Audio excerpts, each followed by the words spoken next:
Well, good morning, Christ Church. God bless you in this day that we have to be together, especially to be in the house of the Lord. It is good to be in the house of the Lord. Amen? Whether you're in this house or you've created a house of the Lord because you're present in worship in your private space, we welcome you. All those of you who are here and those of you who are joining online at a distance, either in state or out of state, no matter who you are or where you're joining us from, we are delighted that you've chosen Christ Church as your place of worship. For those of you who are joining brand new, or maybe a returning guest or relatively new to Christ Church and this community of faith, my name is Jake Steele. I'm the pastor of Christ Church, and we make a practice of saying no matter who you are or where you're from, how you got here, how you got to this live broadcast, or what it is that's got you. And I know that there are plenty of things in our world that's getting people, but whatever it is, we are delighted that you're joining us. In the name of Christ Jesus, you are welcome in this place. I want to start by welcoming our children who I know are in private spaces and joining us either from a bedroom or a living room, or you're in the process of making breakfast or getting things arranged for the day. And I want to say that we recognize you, and not only that, but we miss you. We miss you. We are taking steps as a team, as a congregation, to ensure that you stay connected, and not only with this church, but spiritually with the Lord. And so young families, parents, grandparents, if you're listening, if you've got one that was a consistent part of our children's programming, or maybe not, you're joining us brand new, and you want to stay connected with us, and you want some means by which you can continue to instruct your children and bring them up in the ways that they should go, what I want you to do is to contact us. You're joining us via our website or Facebook page at this point. And if you are, I want you to hit the contact page, and I want you to send us a note to say, this is who I am, and I would request material that I can read and that I can go over with my children. We will send that to you. Just make sure that you send us a note, and we'll connect with you. Before we receive our prelude, church, and we assume a posture of prayer together, I brought this for you and for our kids. This is a Cars jigsaw puzzle. Now, I can't say that I'm inclined as a person who has free time to work on a jigsaw puzzle. They've always frustrated me. But for the sake of those who are here and joining us online, raise your hand if you've in spare time find it recreational to put a jigsaw together. So, oh, okay, good bit of you. You surprised me. Raise your hand, irrespective of whether you like them or not, if you've ever put a jigsaw puzzle together. Yeah, kids, maybe you've put a puzzle together in your own time. I have a Cars jigsaw puzzle, and there's a number of puzzles in here. I just want to show you a bit of it. You've got one piece that looks like a part of a car, and then another one that actually fits. And the more puzzle pieces you fit together, the more clearer the picture becomes. Now, for anybody who has ever put together a jigsaw puzzle, for the sake of the kids watching that have not, what would you say is the most important piece of a jigsaw puzzle? I heard a corner. A corner, okay, that's an important piece to put it together. Also, what else would you say? The last piece is the most important. It completes the picture. But how do you know that you've completed the picture as you're going if you don't have something to go by? I submit, brothers and sisters, the most important piece of the jigsaw puzzle is the box top picture. Because if you're like me, kids, if you've ever put a puzzle together, you've got all of these pieces. And some of the pieces, as you're putting them together, they really don't feel like they fit. Some of the pieces you can get frustrated with because you can't see how the picture's forming. And thank goodness for anybody who's ever put together a puzzle piece, a jigsaw puzzle, you have a frame of reference. You have a picture to go by. That for anybody who's been frustrated with the puzzle because the pieces don't seem to fit, we have the assurance, we have the comfort Well, we have the ability, kids, to be able to look at the completed picture, to see that even though the pieces aren't together right now, the more we keep pressing, the more we keep trying, the more we keep turning the puzzle pieces and fitting them together, the clearer the picture becomes. I shared that because I know that some of us right now, young and old, might be really perplexed, or might be really confused or frustrated because we don't feel like some of our pieces in life are together. We don't feel like some of the things that we see in our world are fitting together like they should. And it's frustrating when you feel like you don't have a sense of a bigger picture. But kids, what we have in our hope, in faith, is that indeed, in spite of the things that feel out of control, that seem confusing, school starting later, and you don't know what that's going to look like, we have a lot of pieces of our puzzles that don't feel like they fit. Maybe you've had to stay home longer than you thought. Vacations got canceled, and you had to kind of reroute plans. We're in a really confusing and puzzling time. But you know what? We have a great hope and strength in the faith of the one who has a bigger picture. That even though the pieces don't feel like they fit right now, we worship a God who is big enough and strong enough to hear us when we pray, to hear our frustrations, to hear our fears and confusions, to know that there is a bigger plan. And just as we get an assurance as we look at a bigger picture with our puzzle pieces, we can go to God to understand that the Lord is in control, the God is sovereign, and to the extent that we can just stick around and to deal with the confusing pieces of the puzzle of our lives, we can see how it is that God can create a much bigger picture. So stay in there, stick in there. For all of our kids that might be fearful about what the coming weeks hold, with the new classroom, with the new school, with the new format, with the new way, that God's got you. That there's no place that you can go, there's nothing that can happen that's outside of God's presence. Rest on that. Trust that picture. In Jesus' name, amen. We're going to prepare our hearts now for worship. This prelude, this musical prelude, Stephanie's going to lead us in, is a platform where you can be in prayer for yourself. We do well praying for others in our situations, but this is where you can be in prayer for yourself, for your family, for your community, and for the world around you, so that we can be able to assume a posture where we can lay down the things that we need to lay down and to take up the things that we need to take up for the sake of God's kingdom and a greater gospel that we're charged to be ambassadors of. Let's receive our prelude and pray together.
Thank you, Stephanie. Thank you, Judy. The other day, my wife, Emily, was cleaning out a supply drawer in the parsonage, and she came across this. Now, you may not know what this is, but for those of you who are sitting further away in the sanctuary and those of you who are joining us from a distance, this is my 7-year-old son's elementary school planner from March. I know, a relic from a former era. And for those of you who can't see very well, and those of you joining online, this is what it kind of looks like. Every day, on a daily basis, for all the kids in that elementary school class, it was my son's responsibility to document what the plan was for that day, whether it was reading or writing or math or spelling. Whatever it was, he was to document what the plan was for that particular evening. He knew what the homework was. And this was the drill. He would come home and would do what it says. He would do it. We would sign it. The teacher would sign it. And then we would start all over with the next day's work, because it was all documented in the planner. And that cycle repeated itself. He would do it. We would check it. The teacher would sign it. And the process would start all over. And then, all of a sudden, things changed. We went from pages full of plans, from one page to the other. If we could have another one. One page is full of plans to this. To a specific week in March where, according to the planner, nothing happened. Nothing was going on. Pages filled with plans, and all of a sudden, the next week in March, that's what you see. And she showed me this. She's like, Jake, I came across this planner. And isn't it interesting that you can turn page after page and see everything that had been done at this point, but all of a sudden you turn the next page over, and there appears to be no plan. There was no plan whatsoever. Now, I don't know whether or not you own a planner, but I do know this. You are one. You are a planner. We're a people who love to see a plan come to pass. And inasmuch as we are a people who love to see a plan come to pass, we get awful frazzled when we see no semblance of what we thought was the plan. Case in point, for all of our grandparents that have young kids that have been at the house, for all of my young parents that are joining us here and online, here's an example of your awareness of a plan.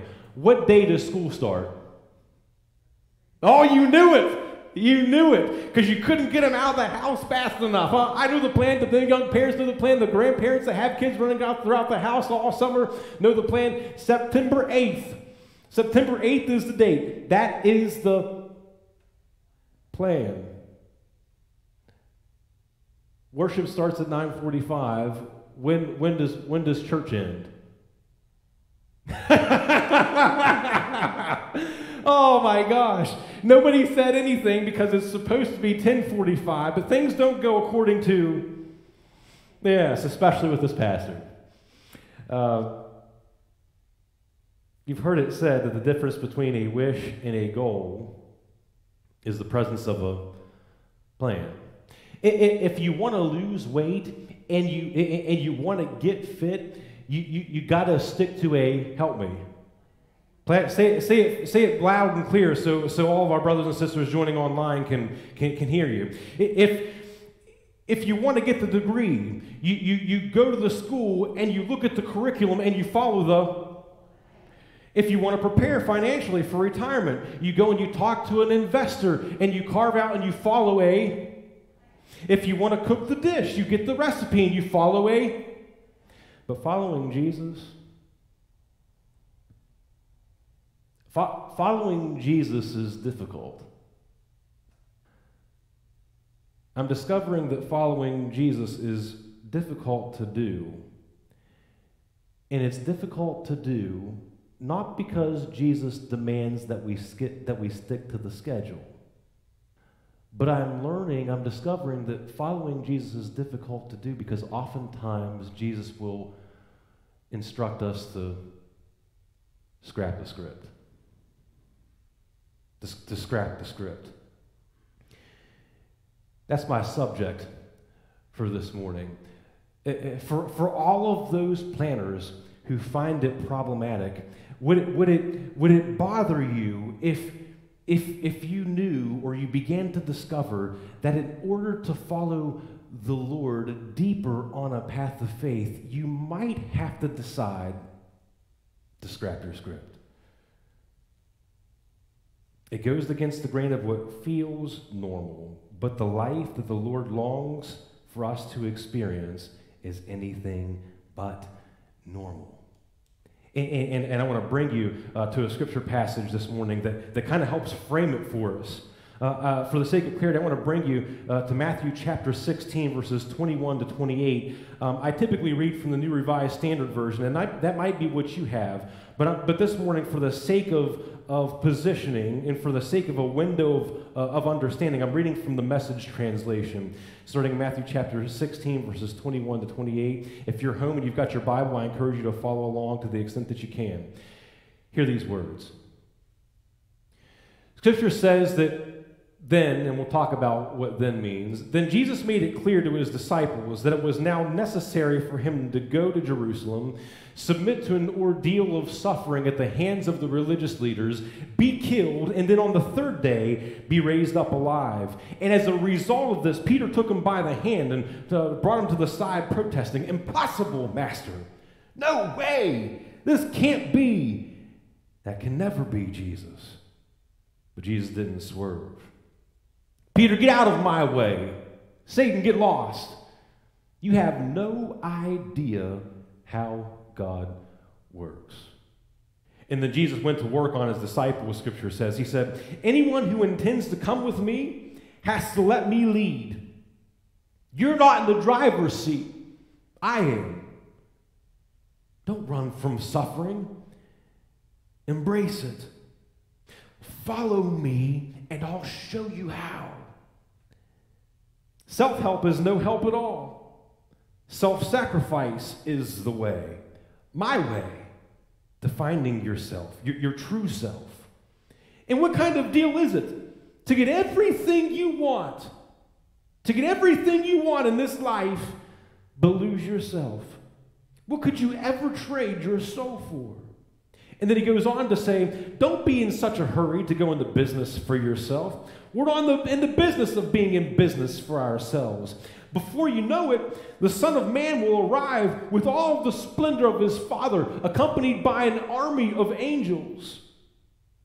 And you'll get everything you have coming to you, a personal gift. This isn't pie in the sky thought. This isn't pie in the sky by and by. Some of you standing here are going to see it take place.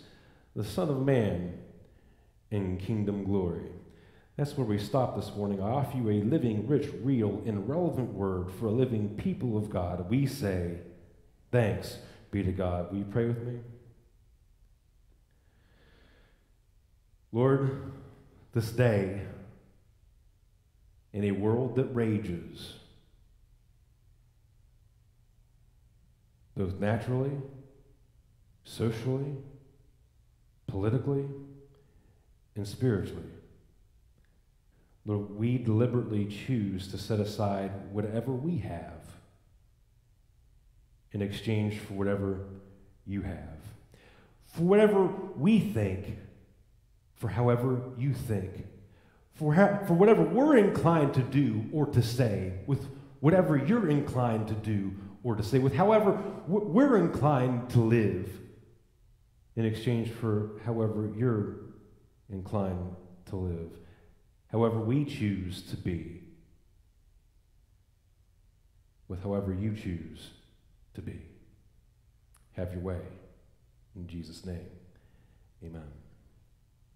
I wonder if there are people here who feel like their planners got put aside. I don't know how your life, the landscape of your life, has changed over the past 6 months. But I wonder if there are people here or joining us online who feel like their planner has got put aside, or if not that, if you're one of those people who feel pressure because they're turning the pages and they can't seem to see a semblance of a plan. Who've maybe turned on their news channels or read the paper or read the blog or the commentary, and they can't see as a people of faith any semblance of a plan. And if you're one of those people, I want to say that you've come to the right place this morning. Why? Because you're not the only one who feels like you're a person whose planners or plans got put aside, or feeling a pressure because you look at your world and your way and you can't see a semblance of a plan. You come to the right place this morning because, number one, you're not the only one, and it's nothing new in the landscape of the Lord's movement through time. You know, the more I sift through the pages of Scripture, the more I turn the pages of my Bible, the more comfortable I am with discomfort. And that seems weird for me to say. That seems weird for us to consider because we're a people built on comfort and convenience and quickness of convenience. But the more I flip the pages of Scripture as a person of faith, the more comfortable I am with discomfort. Why? Because this word teaches us that the Lord oftentimes uses discomfort and even our disappointments as a doorway to develop us, as a doorway to draw us deeper as disciples who follow in the way. That the Lord uses those instances, the instances we find ourselves in, as a doorway to develop us, much in the same way that a trainer would if you were to enlist or to recruit the help of a trainer. You see, if you were ever to put yourself in the presence of a trainer, that trainer would deliberately and intentionally expose you to exercises that push your body's level of comfort. That trainer will put you in a position, or at least in an environment, that will make you uncomfortable. And as a byproduct of putting you in a situation where you're not very comfortable, your body develops in a stronger way.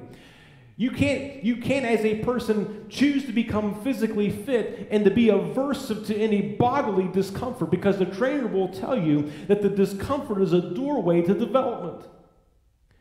We have to assume the same things oftentimes about our spiritual state. And I think that the Lord oftentimes uses uncomfortable situations in the landscape of our lives so that we won't be so prone to seek ourselves or our own resources for comfort, because the past 6 months have told us not to do that. Anything that we've depended on for any semblance of strength or stability was stripped.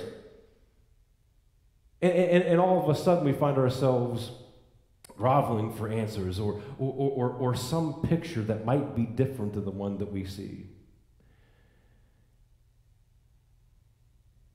In the same way, the Lord uses disappointment as a doorway that ultimately allows us to see that in the presence of plans that have fallen apart, there is a perspective that falls into place. Have you ever had specific plans fall apart, and then as a person of faith, in retrospect, see how it is that you've developed a new perspective?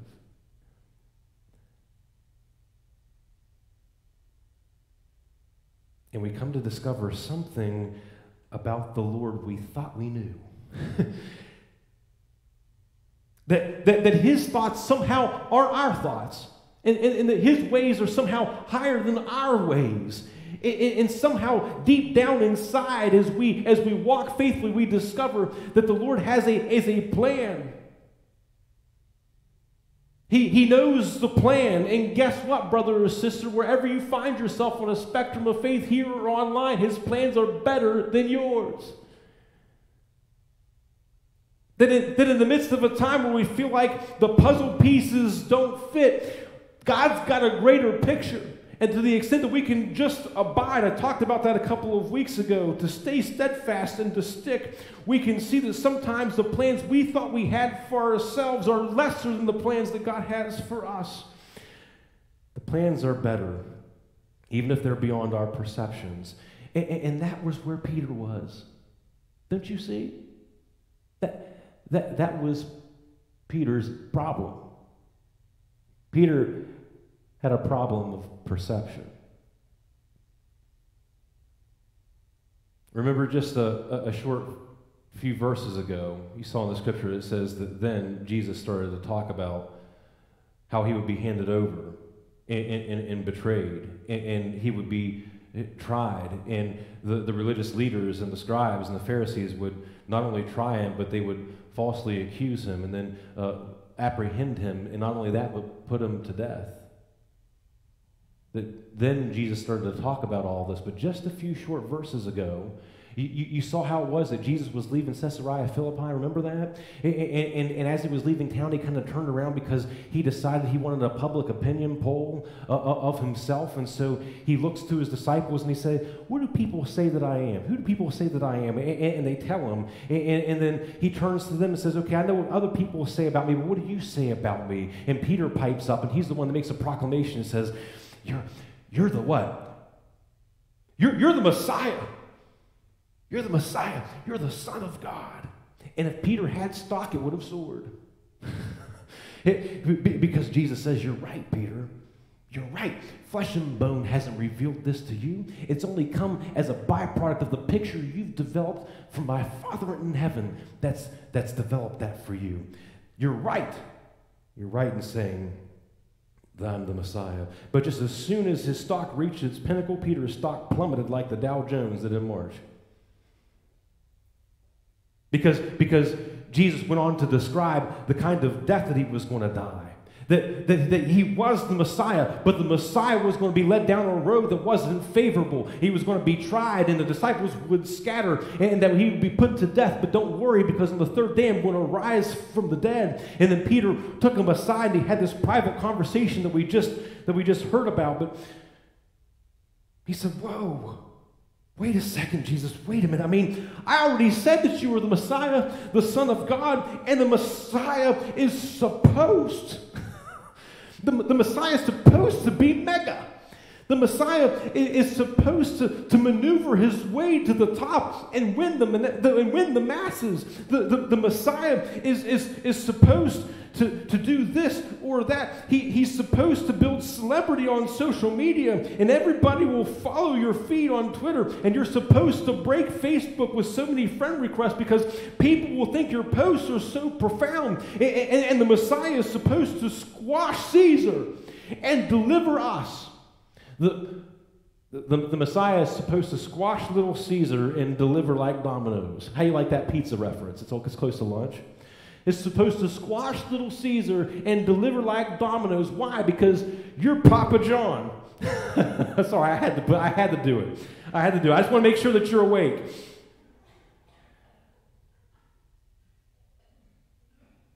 In my mind, my Messiah, in my mind, the Messiah is supposed to make it so that we're moving on up. I mean, that's why we're following, right? You're getting all of these people. You're winning all of their hearts. We're establishing a bigger body, and Rome is being threatened. I mean, you're supposed to deliver us politically and economically. We're waiting on that. The Messiah is supposed to make it so that we're moving on up to upgrade. To upgrade our land, to upgrade our liberty, to upgrade our luxuries, to upgrade our life. That's what we want. That's what the Messiah is supposed to do. I mean, Jesus, you're the man. You're the Messiah. That's what you do. And Messiahs deliver. They don't die. That's not the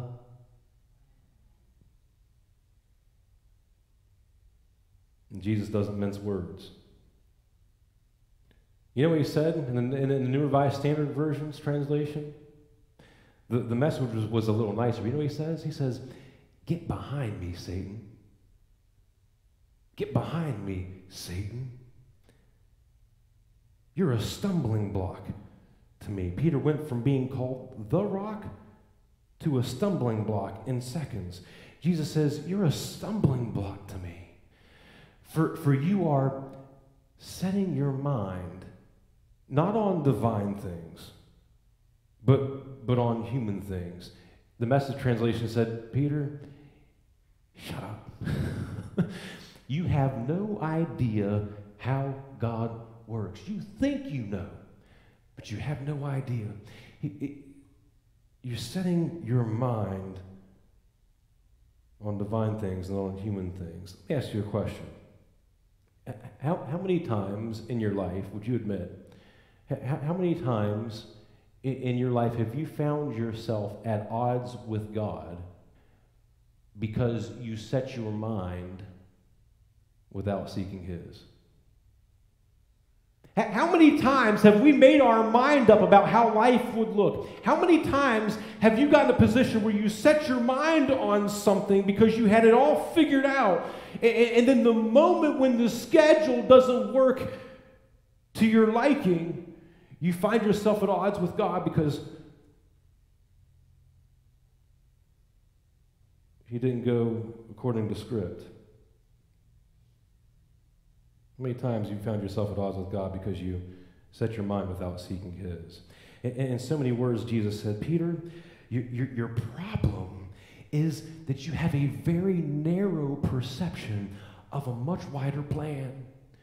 We fall into the same categories when oftentimes in our prayer lives, in our frustration and faith, we go to God. And in so many ways, the Lord tells Peter what the Lord often tells us. You have a very narrow perception of a much wider plan. And friends, we put ourselves in a very precarious position spiritually when we start to assume that the point of faith is to somehow stick around long enough to see how it is that God's plan conforms to our place. To stick around long enough to see how it is that God's plan for life conforms to our place in life. And folks, when we see faith like that, we'll never flourish as a people. We'll always find faith a frustration. Rather, it's the opposite we come to learn. We can't assume that faith is a process whereby we stick around to see how it is that God's plan for life conforms to our place in life, when really faith is about sticking around long enough to see how it is that our place in life conforms to God's plan.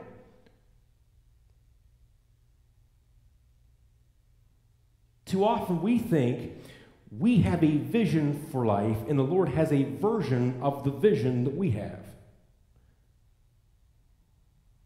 Question, do you spend more time preoccupied with praying over God's vision or your version?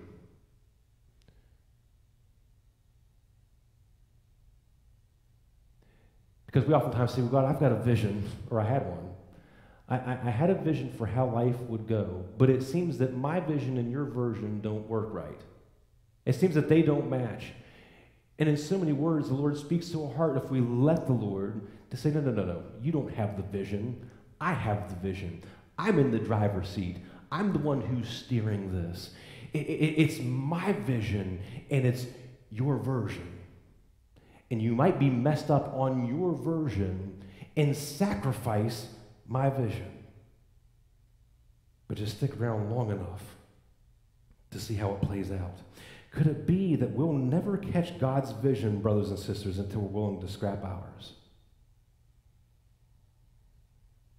Oh, we get so messed up and we get so riled on social media when someone from the other side of the aisle or the party says something that we don't like, and oftentimes we'll represent that kingdom as opposed to the one we say we espouse as a people of faith. We'll never catch God's vision until we're willing to scrap ours. And Peter was puzzled. He looked at his place in life in the Lord's bigger box top. And he says, this doesn't fit the script.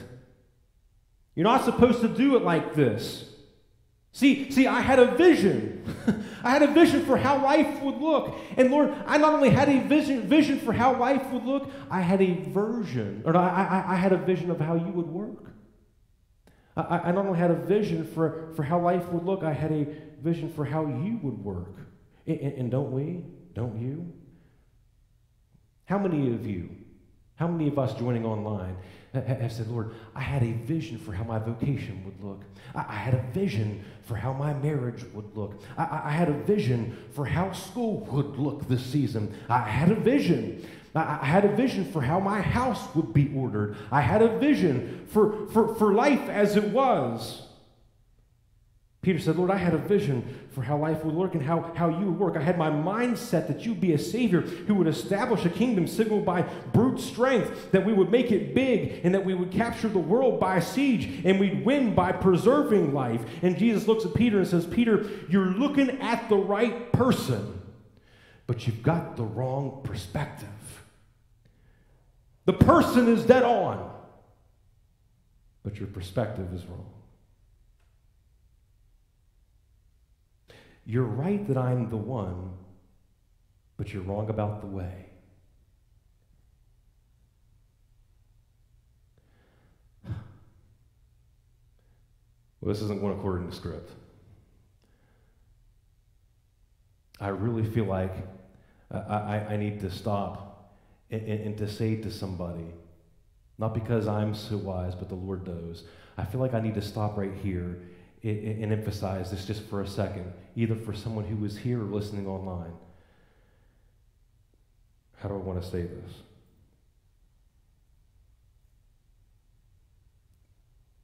Because it seems right now you're puzzled about how all the pieces fit together. And maybe, just maybe, you're ready to give up on the presence of God's wisdom because you're confused about God's way.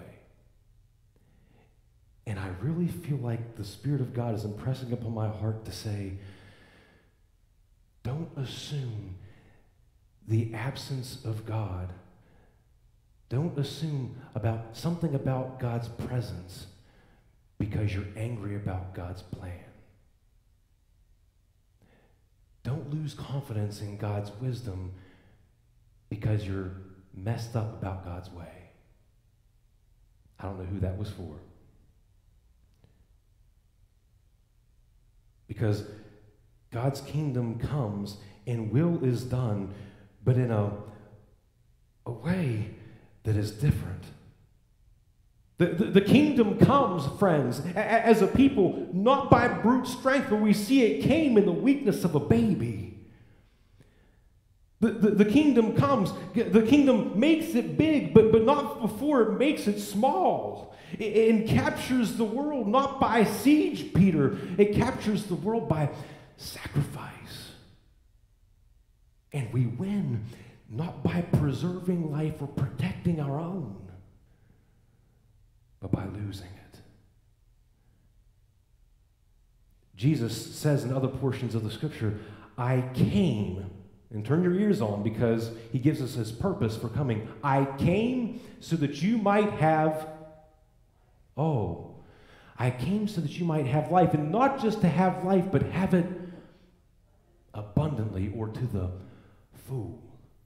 I came so that you might have life. That's the reason I came. And I looked the word life up. And time and time again, when the life is used, especially by Jesus, it's translated in the Greek as suke. I don't expect you to remember that. But I don't remember it. But suke means breath. I came so that you might have the ability to breathe. I came so that you might have breath.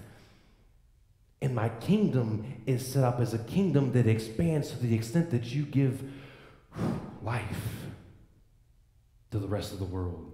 New breath to the rest of the world. But Peter, the way up is down. To be significant is to be small. To be significant is to be achieved through the simple. You gain life to the extent that you give it away in my name. Those who seek to keep their breath will lose their breath.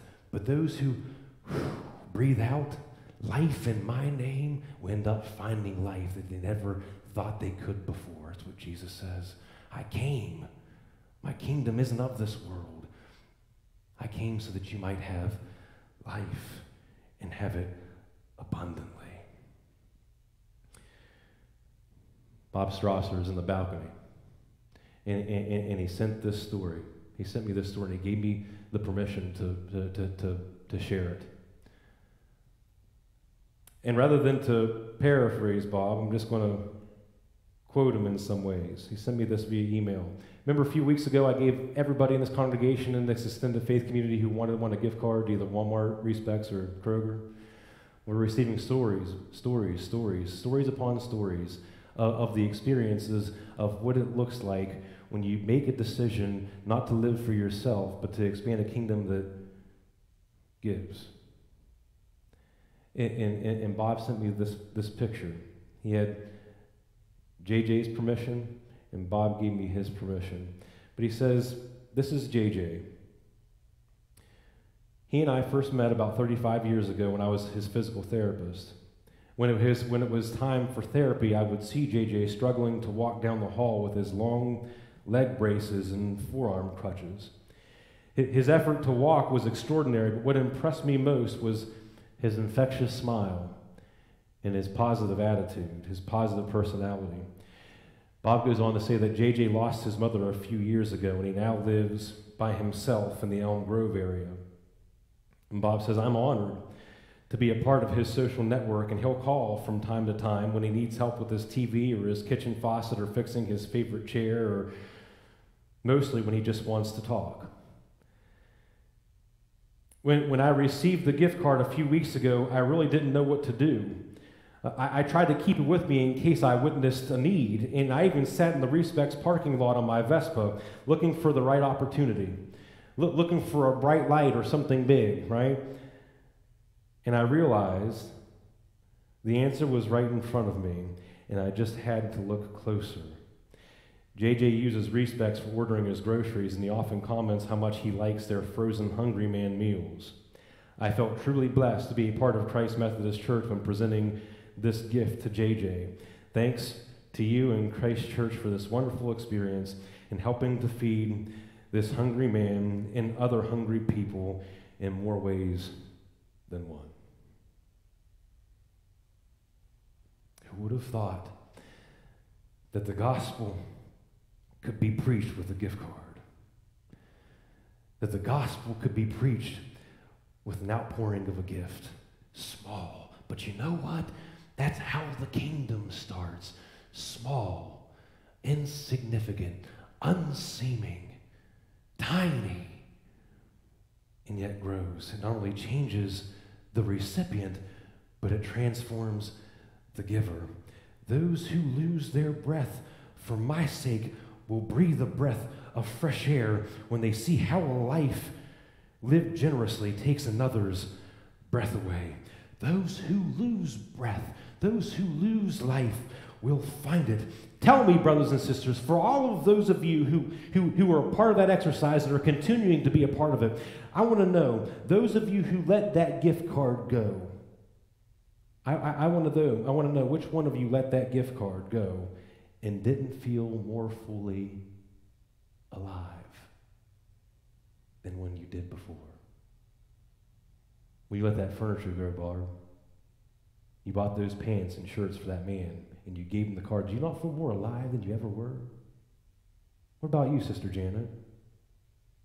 What about you, Sister Nancy? What about you, Brother Bob? Why is that?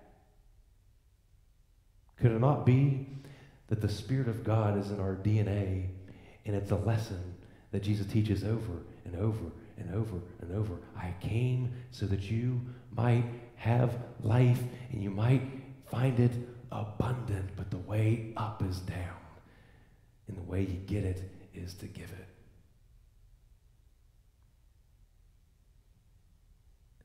That's the life God intends. That's the vision of God that's so different than the versions we see. And let me close to say this.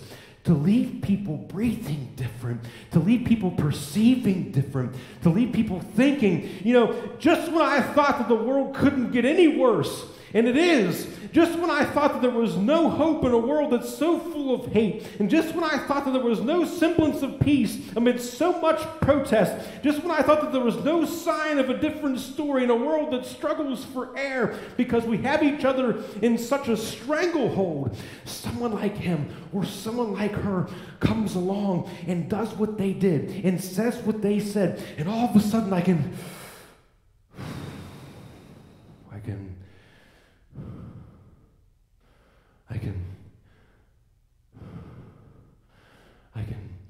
breathe different. It seems I've got to change my tune.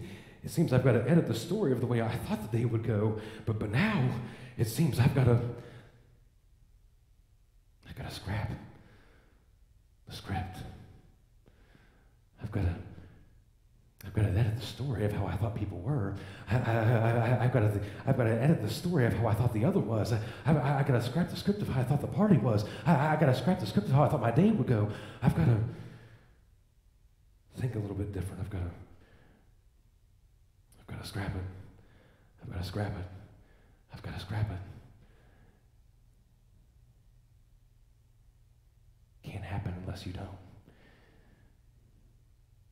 God, may it be so that you make a difference, that you make a decision to make a difference and leave this place. God knows what could happen to the extent that you scrap it.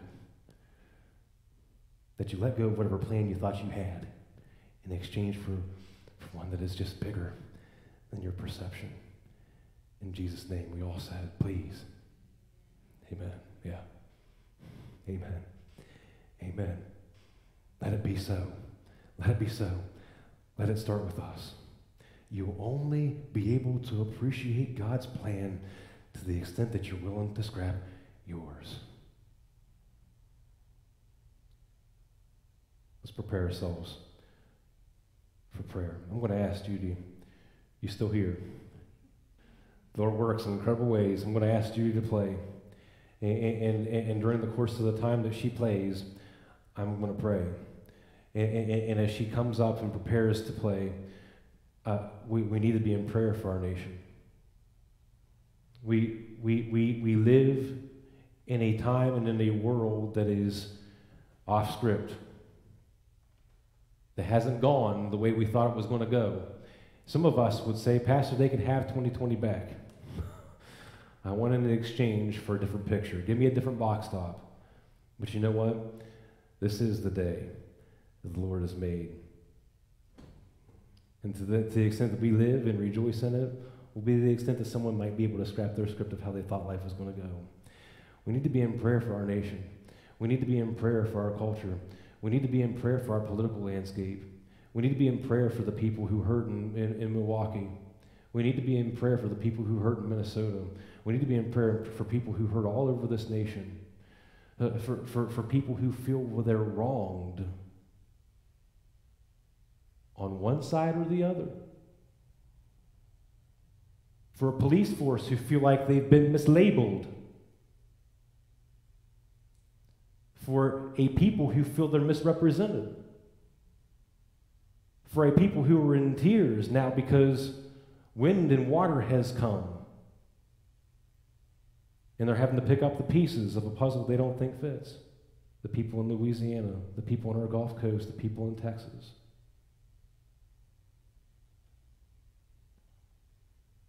We need to pray for those people, but we also need to get on our knees and pray to allow the Holy Spirit of God to move within us, that we might represent not a party, but a person.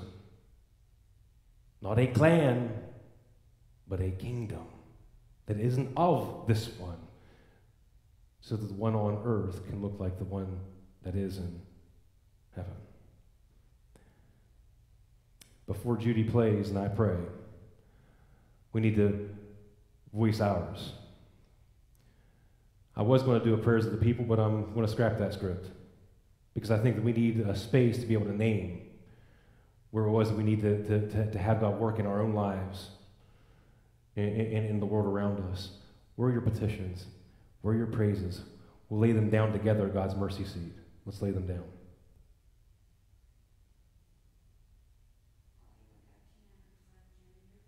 Yes, thank you for that reminder. Holly needs prayer for, is it her son? Who has a condition, some type of a medical condition, where the future is very uncertain for him. She places her hope and her faith and trust in God amidst predicaments or situations that seem less than favorable. And so we need to pray for Holly McCutcheon and her son. I forget her son's name. Junior, thank you. Thank you. That is his name. To pray for Junior. In a specific way, we need to continue praying for Kristen Blum. We've been praying for Kristen, and right now for the family that is joining this live stream, George or Bree or whoever, know that we abide with you. We stick with you. We stay with you. And you're not the only one praying for her situation. People in Fairmont are praying. People in Wheeling are praying for Kristen and her recovery and the things that will happen in the coming days. Let's continue praying for Sister Kim as she recovers. Let's continue praying for Mike Langer. Mike, we've been praying for him in your knee surgery as you recover. We give thanks and praise for members of our family of faith. I received a note that these flowers were given by John and Danita Rush in honor of their 26th wedding anniversary. And for those of you who are celebrating milestone achievements by way of graduations or birthdays or anniversary celebrations, we celebrate with you, and we stand with you also as kingdom people that shine a different kind of light, a different kind of life in this world. Others as we pray.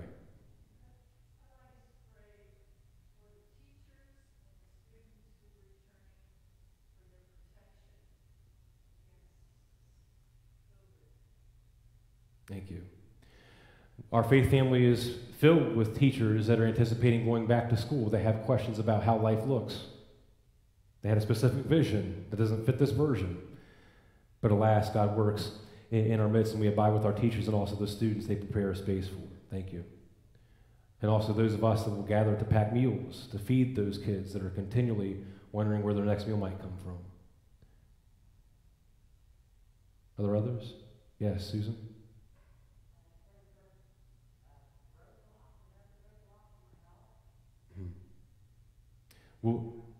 We'll leave it at that.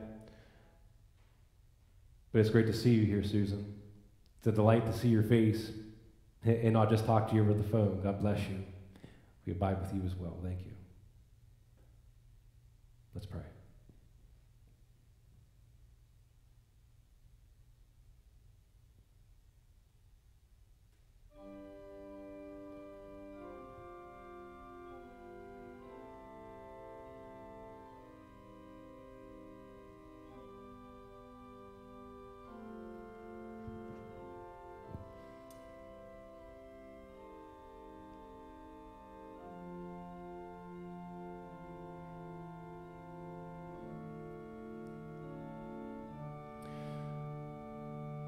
Almighty God, we rally as a people.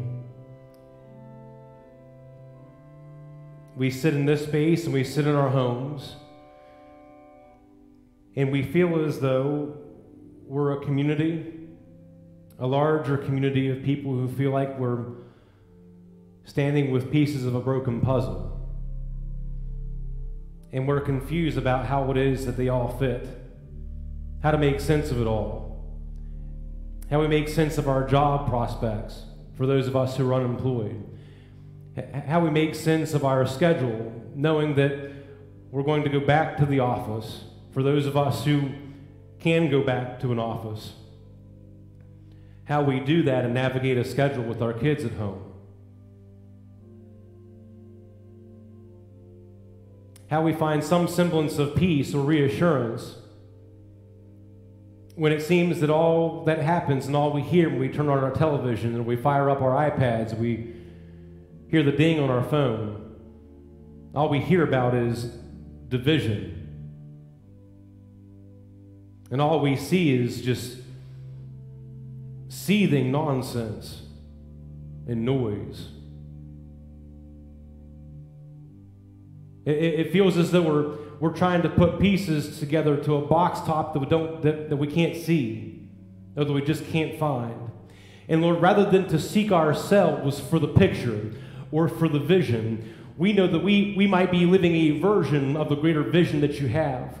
And you might be calling us into a doorway of discomfort as a people, individually and communally, to develop us as a people to the extent that we can walk faithfully, not knowing how the next piece is going to come, but trusting in the one that leads us.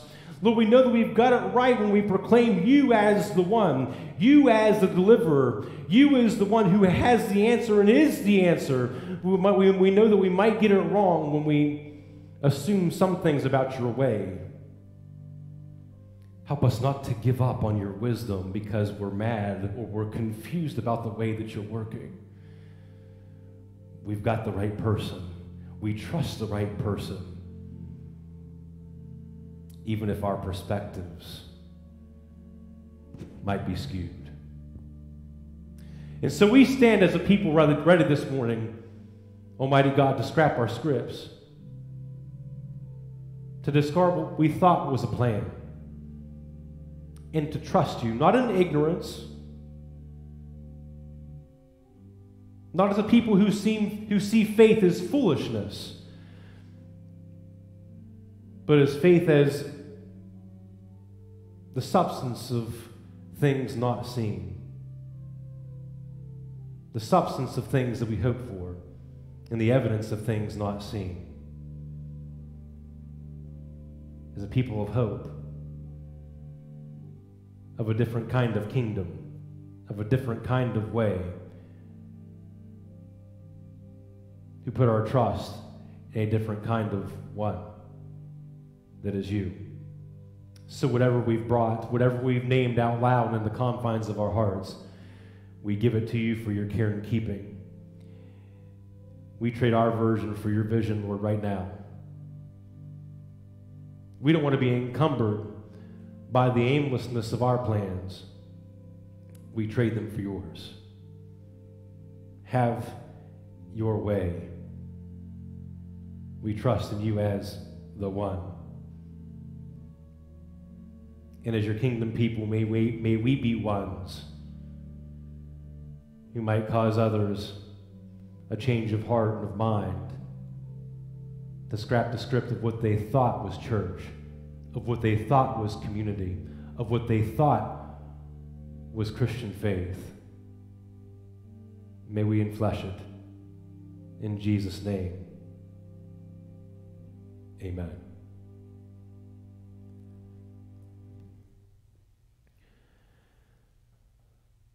We're going to bind together to receive our sending forth, our benediction as we close.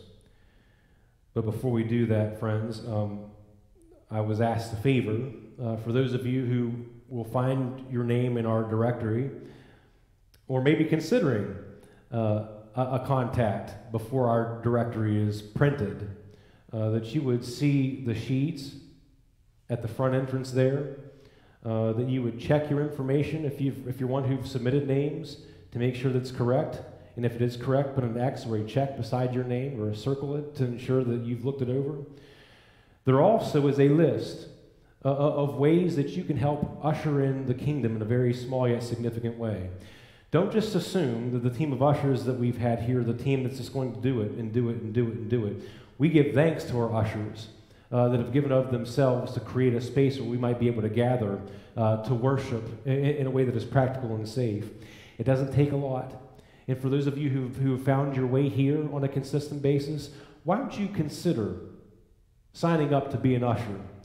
If brothers and sisters of our faith, the forerunners of our faith, were sawn asunder, were put to death for the faith that they embrace, surely you can usher. Surely you can sign up. Surely you can be a name of someone that would help someone find a space of community and of purpose here. See that list, put your name there, and see what it is that God can do through you. I don't know if there's anything else, but to explain our protocol, you'll be dismissed by rows from back to front. So if you're here for the first time, just hold your space, and usher will greet you. You'll leave in this aisle if you're on the left side or your right side. And if you're here, if you're on the far right side, you'll go down this aisle and out the door of the Washington, or on the opposite side of the entrance. Will you stand?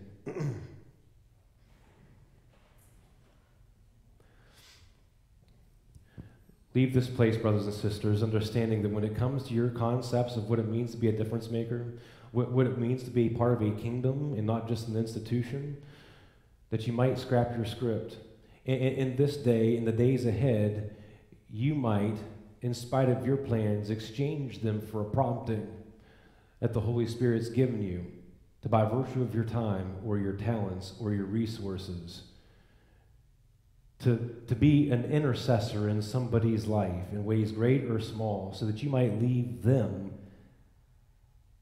having to scrap their script as well. May it be so that we are those kingdom ambassadors. In Jesus' name, amen. Join us next week. We'll celebrate communion. And if you're one who can't be here, see the schedule.